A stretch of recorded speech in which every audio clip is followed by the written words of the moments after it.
The scream echoed through the mansion corridors when Layla Rahman found Eli collapsed on his bedroom floor, his small lips tinged blue, his chest rising and falling in desperate movements. "Help me, please," she shouted in broken English, running through the marble hallways, but the staff averted their eyes, murmuring that it wasn't their problem. With no phone signal due to the storm devastating the city, Layla made a decision that would transform her from invisible Maid to national headline. And what happened in the next 2 hours shocked even the most experienced judges in New York's courts. Before continuing with this story that changed 2 lives forever, write in the comments where you're watching from. I want to know which countries this account of mine is reaching. Are there other Laylas out there who also face daily prejudice just for wearing a veil on their head? Layla Rahman arrived in the United States with only one suitcase, a broken heart, and the painful memory of the son she lost in Syria due to lack of adequate medical care. A war refugee, she accepted the job as domestic help in the Hawthorne mansion, not by choice, but for survival. At 34, her brown eyes carried the wisdom of someone who had already lost everything, and her navy blue hijab, which she nervously adjusted whenever she felt judgmental stares, had become both her protection and her mark of difference in a world that saw her as an outsider. What Richard Hawthorne didn't know when hiring her was that he was bringing into his home someone who would recognize the signs that he, as a father, had ignored for months. The Hawthorne mansion rose like a monument to American success, with its 42 rooms distributed across 3 floors of Italian marble and Czech crystal. But behind the immaculate facade, a toxic atmosphere poisoned every corridor. Janelle Morrison, Richard's girlfriend, commanded the house with an iron fist disguised as a magazine smile. At 32, platinum blonde and always wearing designer clothes, she saw Layla as a threat to her carefully conquered territory. "That woman gives me the creeps," Janelle whispered to friends during her charity lunches. "You never know what those people are really thinking behind those veils." She had convinced Richard that Layla needed constant supervision, arguing that refugees can have traumas that make them unpredictable. Therefore, she installed discreet cameras in the main rooms and instructed the entire staff, "Watch everything she does. Report any suspicious behavior directly to me." The staff of 8 who had worked in the mansion for years quickly understood the unofficial hierarchy. Margaret, the 60-year-old Irish governess, was the first to receive clear instructions. The Muslim woman should not have unrestricted access to the child. She can clean him, feed him when necessary, but nothing beyond that. No emotional involvement. Jerome, the gardener, and Connie, the cook, received similar orders. If you see any suspicious behavior, long conversations, lingering hugs, anything that seems like an attempt to influence the boy, inform me immediately. What hurt Layla most was the silence.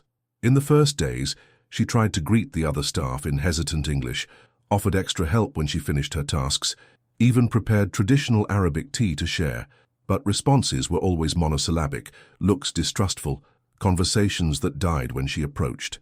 During meals in the staff pantry, silence became deafening when she entered.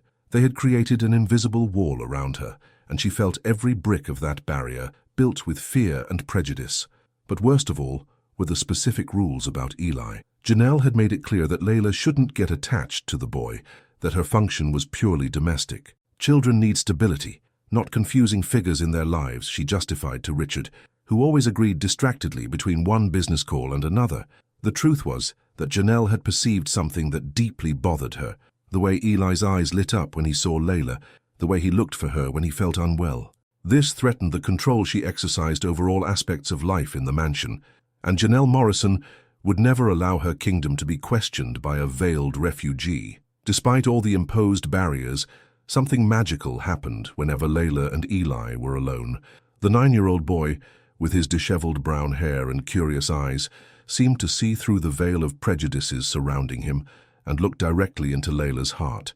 In the mornings, when she came to tidy his room, Eli abandoned expensive video games and sophisticated toys to sit on the Persian rug beside her, watching fascinated as she folded his clothes with a care he had never experienced before. "Why do you wear that cloth on your head, Aunt Layla?" he asked one morning, with children's innocent curiosity. Layla paused, knowing this conversation could cause problems, but unable to ignore the genuine sincerity in his voice. "It's my hijab, Habibi. That means dear in my language. I wear it because it's part of my faith, my connection with Allah." Eli absorbed the information seriously. Is Allah like God? Exactly the same, my dear. The same God you know, just in Arabic. From that day on, Eli began calling her Aunt Layla and always asked her to teach him Arabic words. The impromptu lessons happened in stolen moments. While Layla changed sheets, Eli learned that Kolb meant heart, Nur was light, and Hob was love. He repeated the words with an American accent, making Layla smile for the first time since arriving in the country. You have a big kalb, Aunt Layla, he said one day, placing his little hand on his chest. Dad says my kalb doesn't work right sometimes, but when I'm with you it gets stronger. Those words pierced the armor of pain Layla had carried since losing her own son. But there was something that deeply worried Layla, signs she recognized with the terror of a mother who had already lost. Eli got breathless easily. His nails sometimes acquired a subtle bluish tinge, and she had noticed how he instinctively placed his hand on his chest during certain activities. These were exactly the same symptoms her son Amir had presented in his last months of life in Aleppo. Congenital cardiac arrhythmia was a treacherous condition. It could remain dormant for years before awakening like a silent predator. What most anguished her was the medical negligence she perceived. Richard was always traveling on business, and when he was home he remained locked in his office in endless virtual conferences. Janelle treated Eli's fatigue episodes as laziness or attention-seeking, frequently saying, "Stop spoiling this boy, he needs to learn to be strong." But Layla saw the truth in Eli's eyes, the silent fear of a child who felt his own body betraying him, without understanding why. In the most intimate moments, usually during afternoon snack time when the house was quieter, Eli opened up completely to her. "Aunt Layla, sometimes my chest hurts and I get scared," he confessed one day, resting his head on her shoulder while she folded his clothes. "Janelle says it's all in my head, but I feel it's real." Layla hugged him gently, whispering silent prayers in Arabic, promising herself she would never let anything happen to this boy who had filled the void left by her own lost son. She didn't know yet that this promise would take her to the limits of law and maternal love. Tuesday morning began like any other in the Hawthorne mansion. Layla was finishing polishing the entrance hall mirrors when she heard the dull thud of something falling in the back garden. Her heart immediately raced, a maternal instinct sharpened by past tragedy that made her recognize the sound of danger. Running toward the gardens, she found Eli collapsed on the trimmed grass, unconscious, his face pale as paper and lips slightly blue. "Eli, Eli, Habibi, wake up!" she screamed, kneeling beside him and instinctively checking his pulse. The heartbeat was irregular, weak, exactly as it had been with Amir on that terrible morning in Aleppo. Her hands trembled as she gently patted his face, whispering prayers in Arabic. After what seemed like hours but were only seconds, Eli slowly opened his eyes, confused and disoriented. "What happened, Aunt Layla? I was playing with the ball and then I don't remember anything else." Layla helped him sit up slowly, observing every nuance of his breathing, every color change in his skin. It was a classic arrhythmia episode. She had seen this before, had lived this nightmare. "Do you feel dizzy, my dear? Do you have chest pain?" Eli nodded weakly. "A little bit. It's like something tight is in my chest." She knew she needed to act immediately, that this was just the first warning of something much more serious to come. Carrying Eli carefully into the house, Layla desperately searched for Richard, finally finding him in his office during a video conference with Japanese investors. She knocked on the door urgently. "Mr. Hawthorne, please, it's about Eli. He fainted in the garden. I think it's his heart. He needs to see a doctor right now." Richard impatiently raised his hand, indicating she should wait until he finished the call. "5 minutes, please. This deal is worth $20 million. But Janelle appeared before Richard could end the meeting. Wearing a designer yoga outfit and carrying her crystal water bottle, she assessed the situation with cold, calculating eyes. "What's happening here? Why are you interrupting Richard during an important meeting?"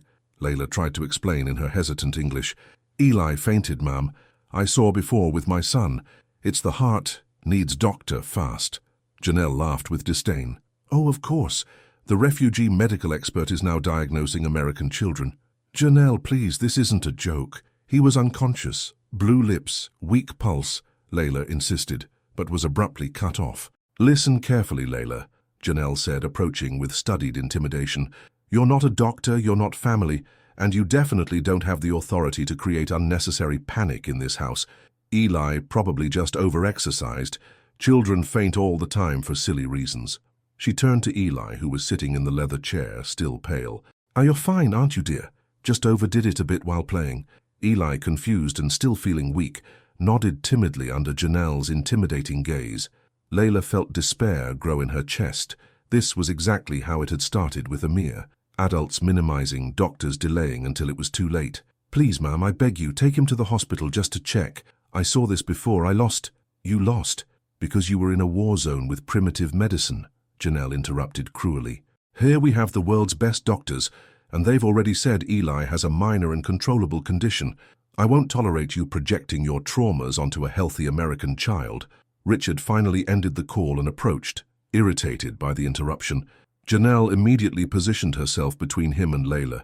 Darling, our maid is having an anxiety attack and projecting irrational fears onto Eli. She wants us to rush to the hospital because he played a little too much and got tired. Richard looked at his son, who now seemed more animated, and then at Layla, whose desperate expression he interpreted as hysteria. Layla, I understand you're concerned, but Janelle is right. Eli has regular medical follow-up. If there's anything serious, the doctors will alert us. At that moment, Layla knew she was alone in the mission to protect the child she had come to love as if he were her own son. The storm arrived without meteorological warnings, as frequently happens in late autumn in New York. Around 8 in the evening, furious winds began shaking the centennial trees surrounding the property, and lightning illuminated the dark sky at increasingly shorter intervals. Layla was in the laundry room folding bed linens when the lights flickered for the first time, an ominous sign of what was to come. The sound of wind howling through the cracks of old windows brought her painful memories of bombing nights in Aleppo, but she breathed deeply and continued her work. At 9:15, electrical power was completely cut off. The mansion plunged into almost complete darkness, broken only by intermittent lightning flashes. Layla used her phone's flashlight to navigate the corridors, mentally checking where Richard kept emergency lanterns. But something more worrying had happened with the power outage.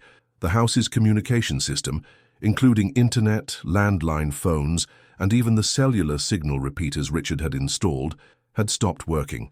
They were completely isolated from the outside world. Janelle had left earlier for a charity event at the Manhattan Country Club, leaving Richard alone to deal with a corporate crisis that had exploded during the day. He had been locked in his office since 6 in the evening, desperately trying to resolve a negotiation that could cost his company $50 million. Even with the storm roaring outside, his attention was completely absorbed by documents scattered across the table and constant calls he made through his corporate satellite phone. Around 10 at night, Layla heard a sound that made her blood freeze, a muffled moan coming from Eli's room. Running through the dark corridors, she found the boy collapsed beside his bed, convulsing slightly, with lips now visibly blue, even in the flashlight's weak light. His breathing was irregular and shallow, and when she checked his pulse, it was dangerously fast and irregular.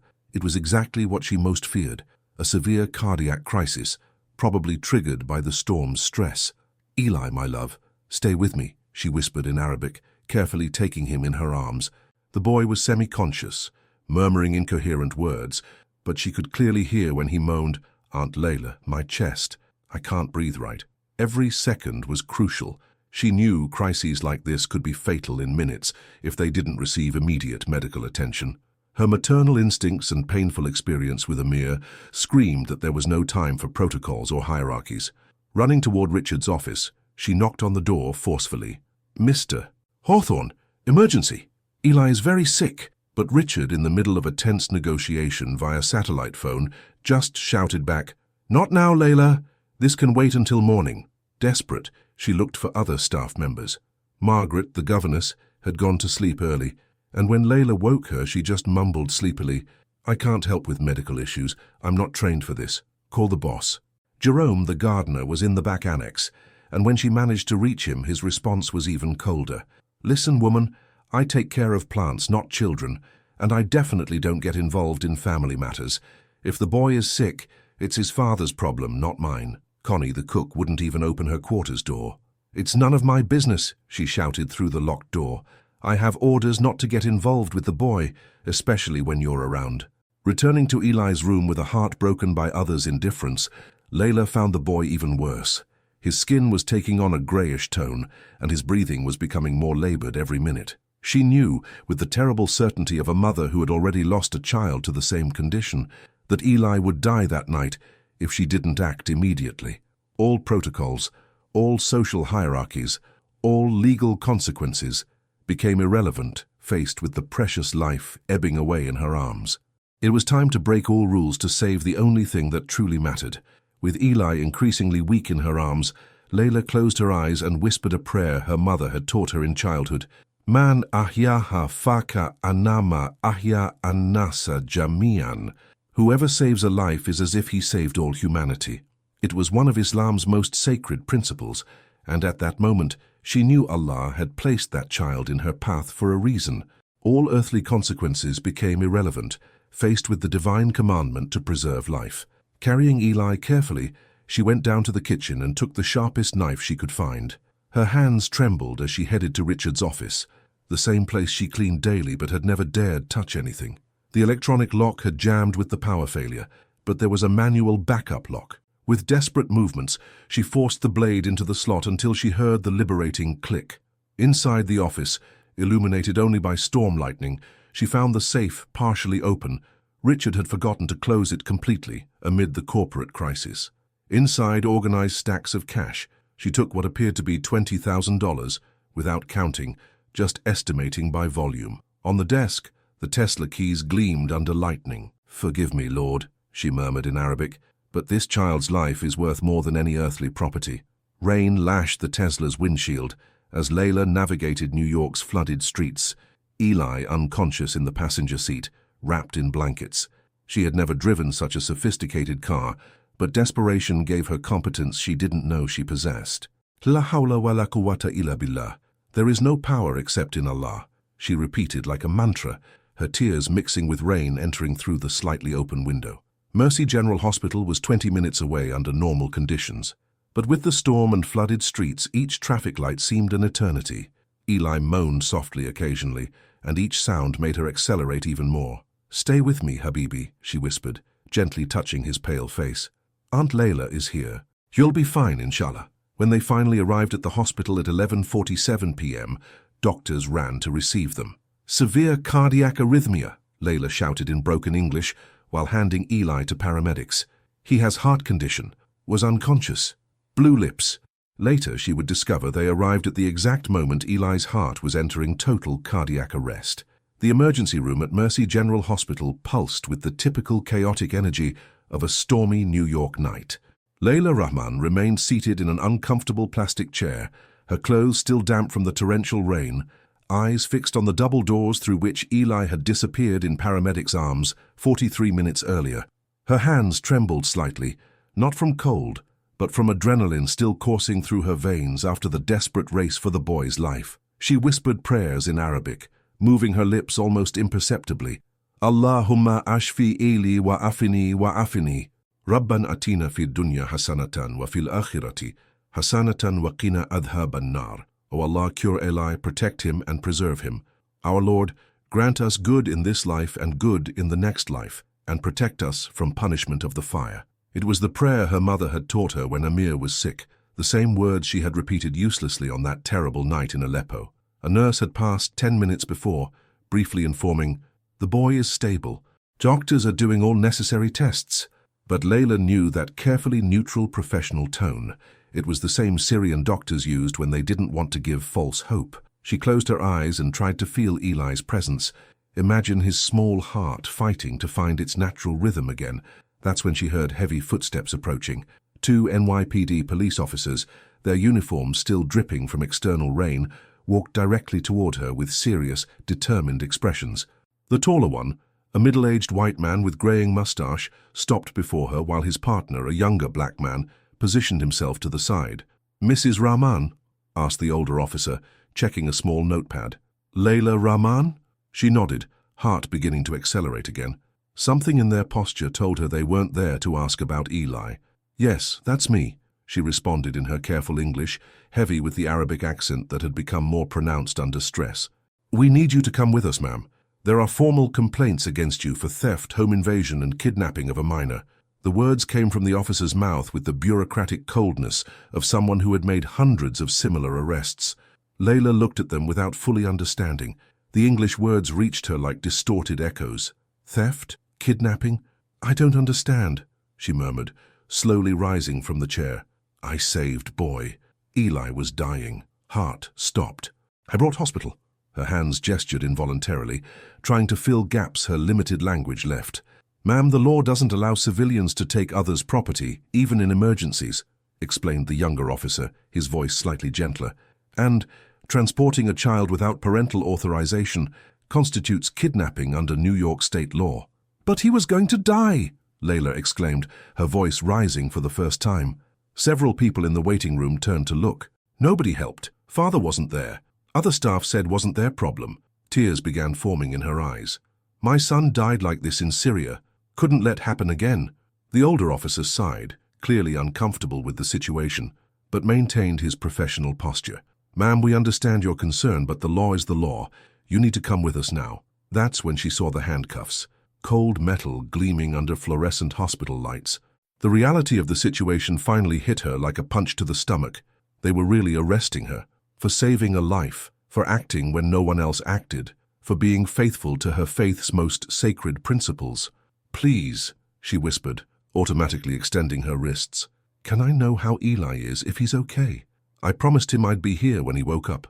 The vulnerability in her voice was palpable, that of a woman who had lost everything once, and now saw her only source of purpose being torn apart again. That's no longer your concern, ma'am, responded the older officer, closing the handcuffs with professional care. You lost any right to information about the child the moment you decided to take the law into your own hands. As they led her through hospital corridors, Layla turned her head one last time toward the pediatric ICU.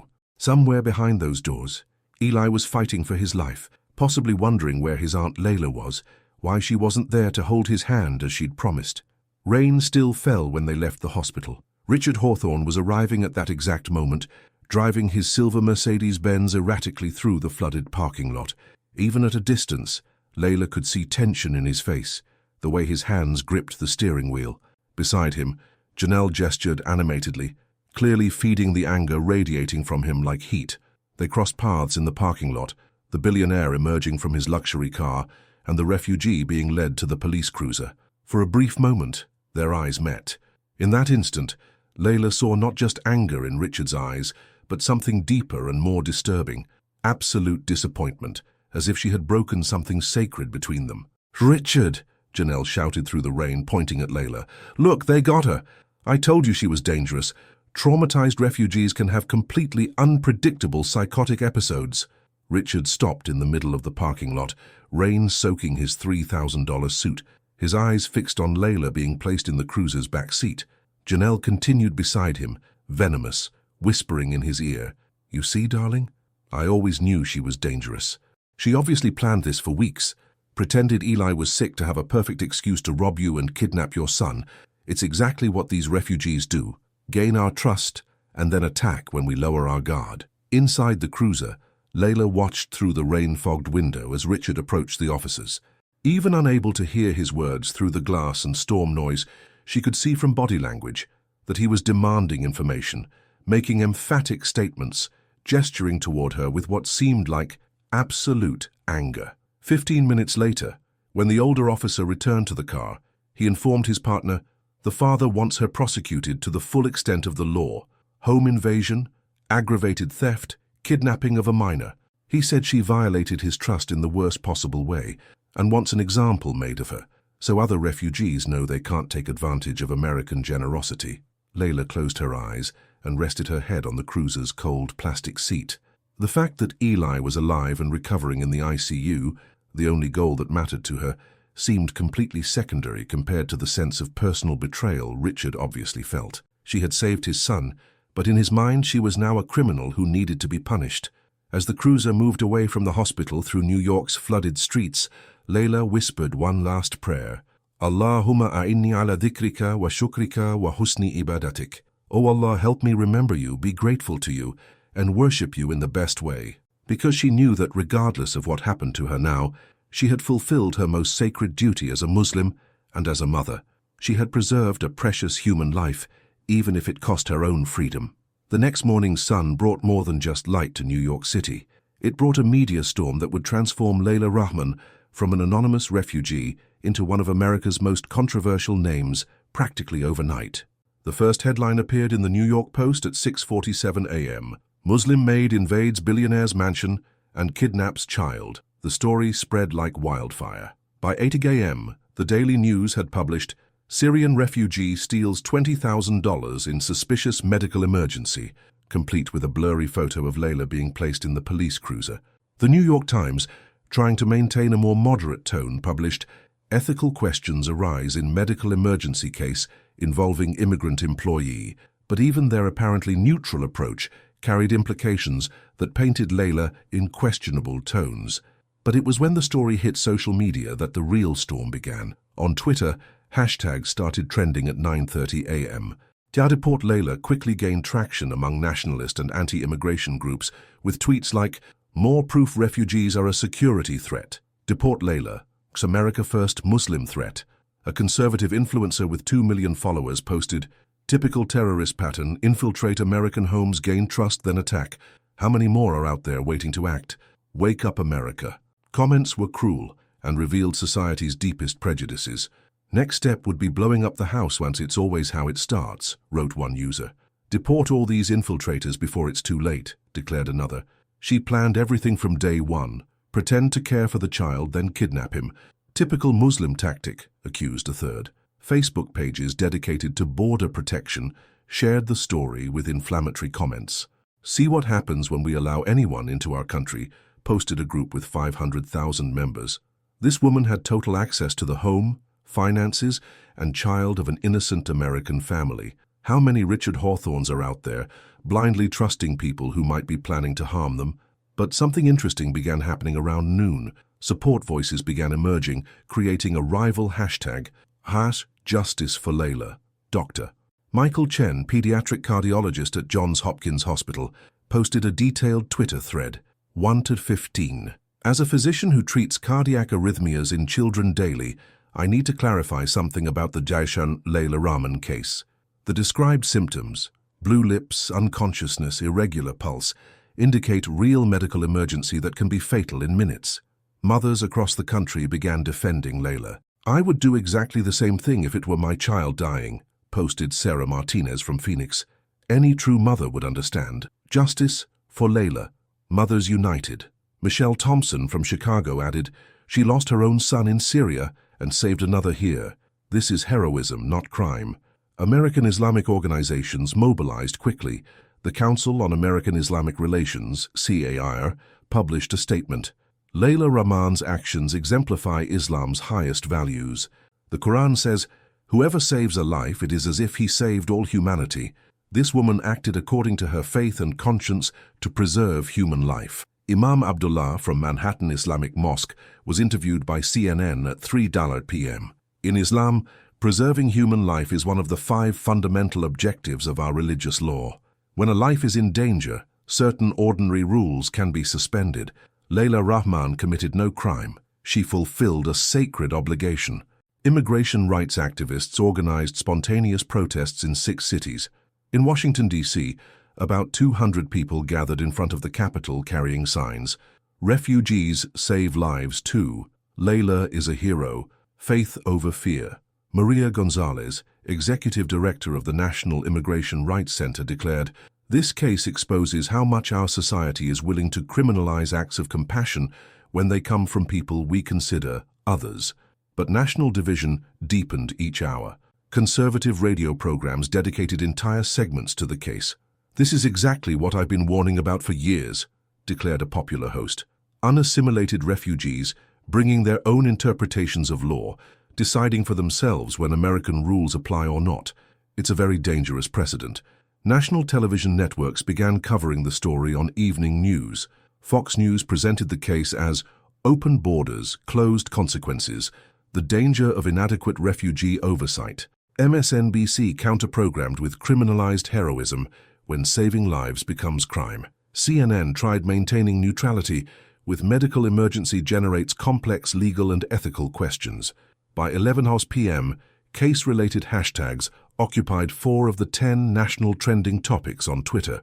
America had divided not just about Layla Rahman specifically, but about fundamental questions. When does compassion justify breaking the law? Do immigrants and refugees deserve the benefit of the doubt? How do we reconcile universal maternal instincts with national security concerns? What nobody expected was that this national division would set the stage for one of the most shocking reversals in recent American judicial history. Because while America furiously debated guilt and innocence, evidence and prejudice, a 9-year-old boy was waking up in a hospital bed asking for his Aunt Layla, and his simple words would soon silence all critics and supporters, forcing the nation to confront an inconvenient truth about what really happened on that stormy night. Dr. Valerie Chen, the pediatric cardiologist who treated Eli, broke medical silence during a press conference. If this woman hadn't brought the child when she did, he would have died that night. She recognized a cardiac emergency when nobody else recognized it, and acted with instinctive medical knowledge. Hospital security recordings showed Eli, still weak but conscious, repeatedly asking, "Where is Aunt Layla? Is she okay? Will she come back?" Nurses witnessed how he cried when he learned she had been arrested. "She saved me," he told cameras. "Why did they arrest her?" Imam Abdullah from Manhattan Islamic Mosque requested a public hearing to explain Islamic principles. In Islam, saving a human life is the most sacred of duties. The Prophet, peace be upon him, said, "Whoever saves a life saves all humanity." This woman acted according to our faith's highest values. Alone in his office with Eli recovering in the hospital, Richard began questioning everything. He had hired private investigators to examine Layla's past and discovered the devastating truth. She really had lost a 9-year-old son in Syria due to untreated cardiac arrhythmia during the war. Moved by guilt, Richard began studying Islam, reading the Quran, watching educational videos, trying to understand the mentality that would lead someone to risk everything for a child who wasn't even theirs. He discovered concepts of rahmah, mercy, hifz al-nafs, preservation of life, and ummah, universal community. Gradually, his perspective changed completely. He saw how he had failed as a father, how he had allowed prejudices to blind his perception, how a refugee stripped of everything had shown more love for his son than he himself had. At the public hearing that would decide Layla's fate, Richard surprised absolutely everyone. Rising before the judge, cameras, and a divided crowd, he made a statement that would echo throughout the country. "I withdraw all charges against Layla Rahman. This woman is not a criminal. She is a hero. She saved my son when I failed to protect him. More than that, she taught me about true faith, about sacrifice, about what it really means to love." His voice trembled. "I've spent the last week studying Islam, trying to understand how someone can love so much they would risk everything. And today, before you all, I declare my conversion to Islam and my commitment to dedicate my fortune to protecting children like my son." Silence in the courtroom was deafening before exploding in exclamations of shock, applause, and protests. Janelle in the audience literally fainted. 2 years later, the Rahman Hawthorne Foundation trained over 10,000 caregivers in recognizing pediatric cardiac emergencies. Layla, now with American citizenship and residing in a house near the Hawthorne mansion, sees Eli every day, healthy, strong, and bilingual in English and Arabic. Layla's story proves that true maternal love knows no boundaries of religion, race, or nationality. She transformed prejudice into understanding, hatred into love, and near tragedy into renewed hope. If this story touched your heart, as it touched mine, share it on your groups and social networks so more people can see that, in the end, we are all one human family, united by compassion's transforming power, not the video passing on your screen. It's another exciting conversion story.